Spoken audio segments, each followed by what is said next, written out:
ஹரி ஓம். இன்னைக்கு ரொம்ப முக்கியமான ஒரு விஷயம் உங்களுக்கு சொல்ல போறேன்.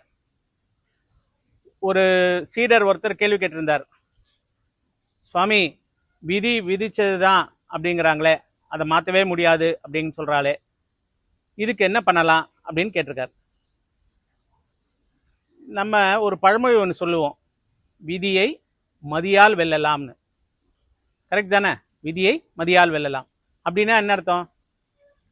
புத்திசாலித்தனமா, மதினா புத்தி இல்லையா, புத்திசாலித்தனமா நம்ம காரியங்களை பண்ணா விதியை வெல்லலாம் அப்படின்னு ஒரு கருத்து.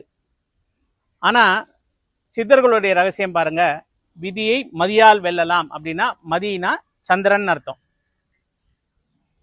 சந்திர தரிசனம் பண்ணுகிற போது நமக்கு விதியானது மாற்றி அமைக்கப்படும், மனக்குழப்பங்கள் தீரும் அப்படின்னு துர்க்கை சித்தர் பிரான் ரொம்ப அழகா சொல்லி கொடுத்துருக்காரு. என்னைக்கு நம்ம சந்திர தரிசனம் பண்ணணும் அப்படின்னா, பௌர்ணமி என்னைக்கு பண்ணுவோம், ரொம்ப விசேஷம்.